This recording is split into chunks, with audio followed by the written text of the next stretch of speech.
Welcome to Graham Kerr's Kitchen. It's really two programs in one. This is a series that appeals to your creative side. Food that is sumptuous stuff. How could that be? This is a program about people who want to eat healthy and reduce calories. Actually, it's about food with an aromatic quality that fills the nose. Oh, sure. But it's also about keeping my arteries clean by reducing fat. But it doesn't mean a thing if the food isn't rich and colorful. Maximize the flavor. Okay, but I must have healthy food that I can cook in minutes. I must minimize the risk. So welcome to Graham Kerr's Kitchen, where we get our heads together just for you.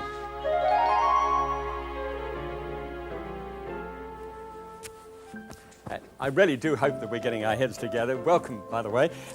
One of the things I just need to get popped into an oven, first of all, at 450 degrees. I'm sorry if you've got your pencil, if you're getting it ready for later on. 450 degrees Fahrenheit for just 10 minutes. I needed to do that first. Come on through. What I really want to do here is to show you a technique today, which is as pastry. And I'm, as you can probably tell by my accent, I was raised at the other side of the pond, from whichever side you're at the moment. Of course, it would depend. I'm British. I'm Scottish, actually. My father's Scottish, my mother's English, and inadvertently I was born in London from my Scottish side of my family. Now, you can have a pie in Britain, and a real pie, of course, has a layer of fatty crust in the dish, first of all, and then, of course, the top crust on the top there. Now, the big thing is, when you start looking at the amount of fat and flour just combined together, and you want to try and get something which is low in risk and high in flavor, gosh, that's difficult. It really is. So what I've tried to do with this particular one is to start eliminating some of the quantity for a start. And so we simply cut out the bottom part. And then, of course, my country folk will say, but that's not a pie. And I understand that. But I want you to bear with me just at the moment and then investigate the numbers and feel with me this idea about trying to minimize some of the risk and maximize the flavors. It's with wheat germ in it, has a marvelous toasty kind of experience. And so let's brush off and join the crust at the moment. I'll show you how the rest gets together. Come along.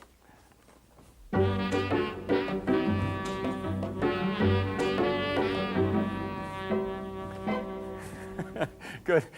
If great big clouds of smoke come out of the oven, ring the station. It's a bit late by then.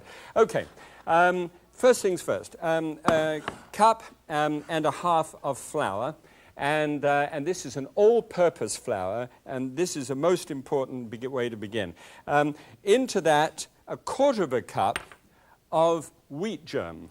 Now, in this particular case, we use wheat germ which is toasted. But you can use raw wheat germ, but here's a problem with it. Although it is nutritionally excellent, it does have a high oil content. And the higher the oil content comes, the more likely you are for it to go rancid. And rancid oils and fats are not such a good idea nowadays when we're starting to learn something about cancer.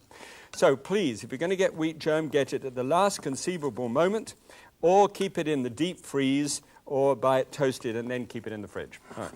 And use it fairly soon. Right, now, the wheat germ is now into the flour. And here, then, I've got 6 tablespoons full of butter.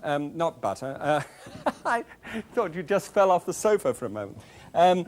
No, this is a polyunsaturated margarine, and I put it in the refrigerator so that, in the deep freeze, so it would get really cold before cutting it. And if you cut it in very thin slices like this, and then cut it again in little tiny pieces like that, and put it immediately into iced water, you'll have something that looks like so. And this is important because the reason for this is that this should be as solid a fat as possible when you rain it down into the flour. Because actually, the making of a piece of pastry which has flakes and tenderness in it, tender and flaky, Now, if you just think about that, that's not exactly the description of a desirable personality, but it certainly is a desirable pastry. So, oh, I didn't need a piece of ice in there. That might have been the start of an incredible new recipe. All right, so just place it down. I call this 5-minute puff pastry, so we'll see whether we can do it in 5 minutes. Then, this is finger time. Just toss it around so that every piece is covered in flour. Now, I don't know whether you've ever heard that a person who is sort of warm-blooded can't make pastry. They say that. That's because they've got sweaty hands. I'm not sure. Maybe from your experience, you know, warm-blooded people always have sweaty hands. I mean, my wife Trina's warm-blooded, but she doesn't have sweaty hands. But if you do, you're apparently not supposed to make pastry. That's ridiculous. Look, just simply take your fingers there and just press each one of those pieces of fat out until it's like one of those stones you'd find on a beach that you say, ooh, look, let me skip that one, you know, because we're going a long way. So you want to flatten it out so that it once was nice and round and pieced, and now you're flattening it out. You see, the point is that the more you handle an all-purpose flour, then it starts to build a gluten chain in it. And the more gluten you get, the tougher something becomes. So, and especially when you add water to it. So, I want to handle it minimal. 1, 2, 3, 4, 5, and possibly 6. We'll see. It depends upon the humidity in the air and just to what extent the flour has reacted to that. Everything, I mean, everything changes. And so be ready just with a little extra if you have to have it. Pinch it together. Don't overwork it. I will need that extra bit. And just slosh it in. Really ice cold. Very important. All right, now, about this time, you can start to compress it together. It should be able to come together with the fingertips. And this is the... Whenever I do this on camera, I think, oh, golly, is it going to work? And, of course, hope rises constantly in the human breast. Ah, good. Now, just keep on just pressing it down, remembering if you overdo it, you're going to be in trouble. There we go. All right, little bits everywhere. Make sure it's all together. Now, just compress it together in your hands and just move it into a ball shape. The moment that it gets wet, just please don't overdo the wetness of it. It may look a little dry, that's fine. Then by all means do it. But please, please don't overdo the wetness. Now, when you start rolling it out, the first rollout will be nice and easy. You don't roll it too far. You just get it out to a shape, say, about that. And then you fold it in halfway, and then over the top halfway, and then turn it like so. Now you're starting to get it into a shape that you can start to work with. A little bit more of the flour. That's why if you got, and you know, I can't stress this more, too much. Just keep it, because I've got so little fat in here, just 3 ounces of fat, you know, the 6 tablespoons full of fat. It's incredibly low in fat, so you've got to treat it so carefully. Over and over, and then you could mark it twice, you know, for the fact that you've actually rolled it. Then you could put it in the fridge and let it relax for a little bit.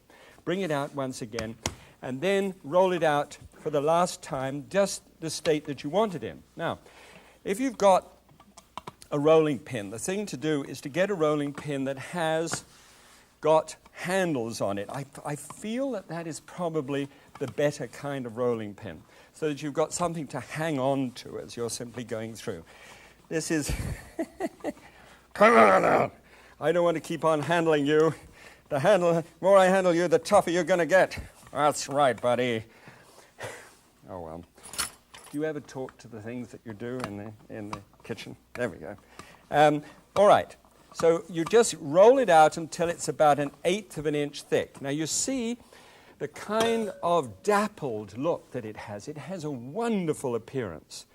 Put a lid on the top and then simply inscribe a circle around there, making sure you get your fingers out of the way. Blood makes terrible pastry. And bring it out. Then mark it. And what I do, I mark this across there like so, into the divisions that I need for the pastry itself, all right? For, however many portions I'm going to use. And then roll it around a rolling pin, and then straight out onto a waxed or parchment paper like so. And then take a little bit of milk and just brush it on the top. 2% milk is probably better than skim milk in this case. So little, it doesn't make any difference. All right, put that into the oven. Remember, like we did with the 450 degree Fahrenheit one, and lo and behold, bingo! There's the one. Oh, the smell. When you bring it out of the oven, this is the reward of rewards when you whip it out of the oven here, and it comes out and it looks like a sort of shallow pizza. But the smell is just gorgeous. Now, here's the point where my country folk, hello, are going to say, Graham, that is not a pie. And so I keep on making the point there about that because I know it isn't. So taking a good steak and kidney or whatever kind of pie filling you want to do, take that, place it out, and then simply break off. Boy, that's hot. You see that's why I actually did it like so that you just break it off and press it down into the mix like this. And it soaks up a little bit underneath so that the juices actually get underneath, but I don't have that bottom crust to go absolutely white and soggy in the bottom. All right. Well, here, let me show you what the actual difference is when you look at the pastry crust actually top and bottom. So there it is. And I thought I'd compare this with a steak and kidney pie, and this is what I was trying to do, remember, at the top, was just to see whether I could get a crust on the top instead of the bottom as well, and see that difference that would make. So I thought it would probably be a good idea not to actually write the numbers down for anything else except the pastry involvement in the same shaped pie. So 348 calories for a classic crust on a steak and kidney pie. We get that down to 176, so it starts to bring the calories into line. Then 21 grams of fat. That's a third of the amount of fat that you probably would need in a whole day if you were my size. So we brought that down to 9, so that makes it more manageable. Saturated fat was 13 because of butter actually makes a wonderful crust, and so does lard. We got that down to just 2, which is reducing the risk factor. And so that gives me a crust at 47% of calories from fat. Remember, that's the crust only, and then you have to deal with the filling. That's where it can come down to 30% or less. And then cholesterol, 123, 0. I love it when it gets to 0. And then sodium is just 5 milligrams. I mean, that's really down. And then dietary fiber knocks out about the same with the dietary fiber here. And then clean your hands before you start to eat. I don't have a moment point. Oh, now look, see how it breaks? That means that it's tender. And it soaked up the meat juices from underneath. The toasted wheat germ in it is an extraordinary flavor. I do want you to try that. It's tender, light, delicious, flaky, and under half of the risk of the other one. Okay? Very good. Okay. Springboard. Now, must springboard, always springboard. I'm going to springboard this time by inventing a completely new dish. It's really a layer of rice and corn and fresh salmon in a bowl, in a clay bowl. And you don't want to miss this one. Come on, I'll show you how it's done.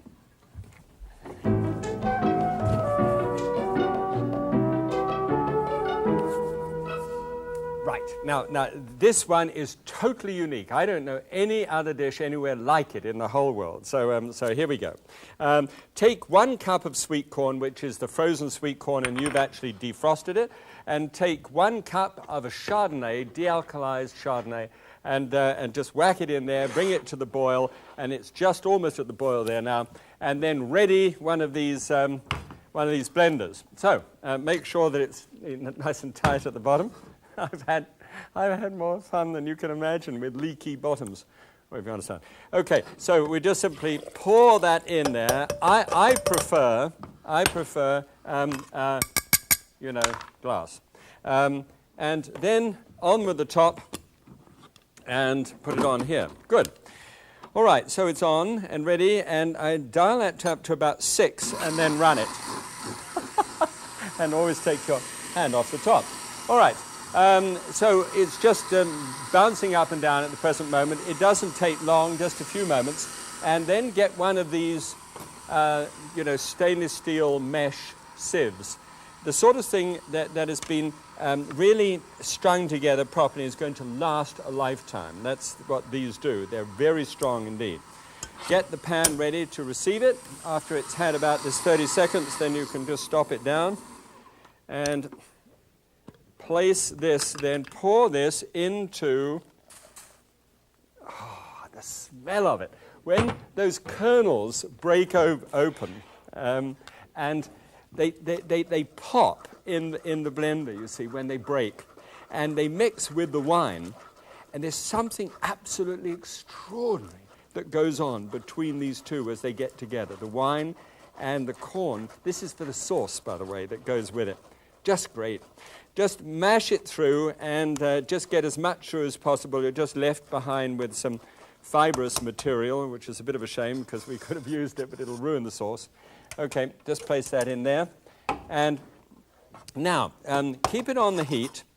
And what we're going to do is to thicken that with a little cornstarch, because you see, later on, I want to actually, and you need to have some water from someplace. Oh no, I'm going to add some wine to that, not water.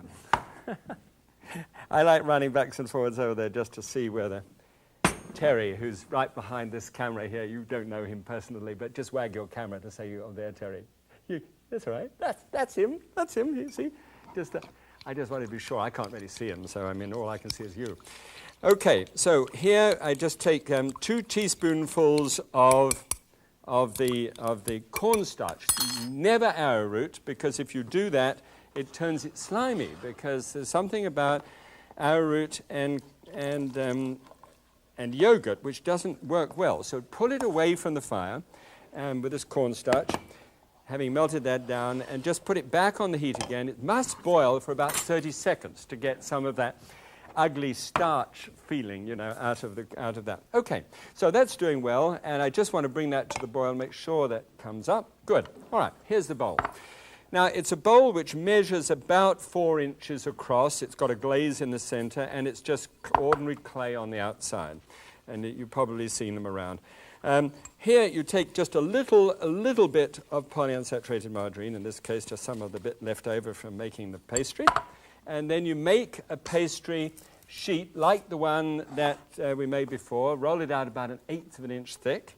And then just drop it down into the center, like so. Now, this will take a little bit of getting to know how to do, but you've got to make a fold in it, several folds. And so here we go. Press it down loosely into the bottom. There we go, like so.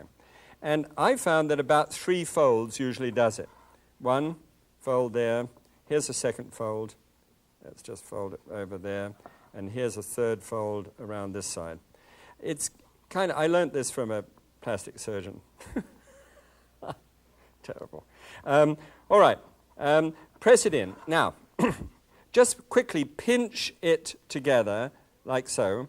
And the more tightly you pinch it, you should be able to then tear it back down and then heal it by simply placing your finger on there. Do you see how that worked? So you just pinch it tightly, and this has got fairly dry standing out in the lights, but pinch it tightly, pull that back like that, and heal it.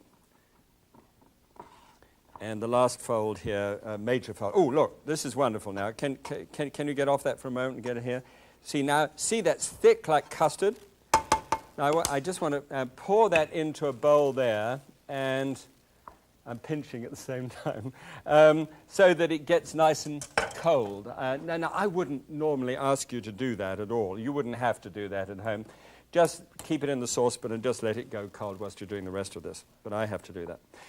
All right, so just pinch that again and from the outside there and heel it. All right, so I don't want large quantities of extraneous pastry all over the place. I just wanted that. And now I just simply run a knife blade around the outside. You see, if you've got large hunks of pastry in the middle, then you get unevenness in the pastry supplied when you're actually eating it, and it doesn't look too good. Now, this can be rolled out. I've actually rolled out some pastry here so as to approximate what it looks like. Press this down so that any other folds and piece of pastry is actually gone. Good. Now, in this bowl here, a cup of cooked long grain rice, half a cup of the same raw, uncooked but defrosted sweet corn, and half a teaspoonful of fresh snipped dill, or dill weed if you like, if you can't get the fresh snip. Dill weed dried is fine. Just stir that together and put just a little drop of pepper in there as well, freshly ground black pepper. Good. Now, that's well seasoned, and what you do with this is you start this thing off by tossing in half of that rice and then pressing it down thoroughly. I mean, really get it down. Push it down hard. It's very important to tamp it right down. Then you can either get a 7.5-ounce tin of salmon, or you've got this piece of salmon here, which is the fresh, lovely piece, which I think I would prefer. And about 6 ounces there of fresh salmon. Just put a layer of it down. Some more, just a little bit of the dill on the top. And 2 teaspoonfuls of capers on the top of that. I know I'm going fast, but believe me, it's all in the book. And then over the top of that, some of the rest, well, not some of it, all of the rest of that mix, and tamp it down just like I did before. And then just take a small brush and brush it with a little milk along the outside. Take this piece on the top, whack it on the top surface, and press it down hard so that it really makes a good seal. And then cut that one off. This kind of short back and sides routine. Just turn the bowl and just cut with a knife at the same time. Isn't that good? Push that to the side. And then crimp it tightly all the way around. Now this cooks at 350 degrees Fahrenheit and cooks for exactly 50 minutes. And when you've done that, you just put 2 little holes in the top and stick it in the oven, and put in a convection oven so that it goes straight on the top like that. Now, here it is. And when you open the oven, the smell of it is gorgeous. See what happens? You just simply take this, turn it upside down, and then pray. Ooh, look at that. Isn't that wonderful? Now look. I'm going to cut a slice through here, just down through like that, and another slice through like that. Oh. And just remove it. And look into there. Look into there.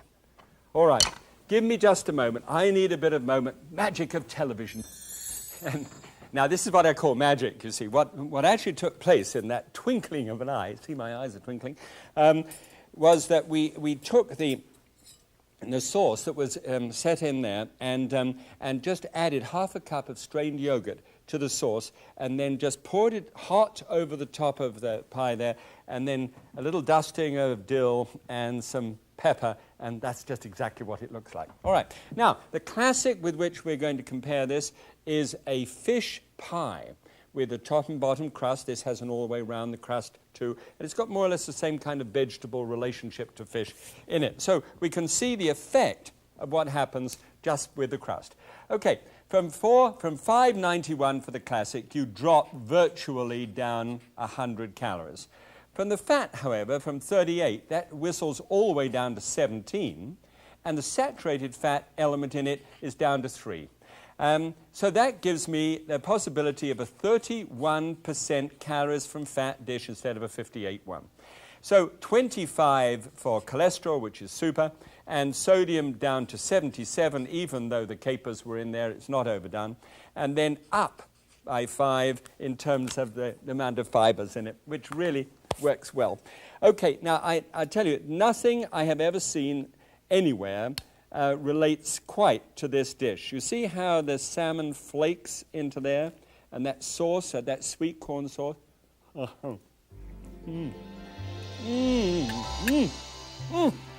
oh gosh, if only I wasn't British, I could not tell you what it was like. It's great. Thank you for being with me once again. God bless you. Do try it. Don't get Minimax, minimize the risk, maximize the flavor. God bless. See you next time.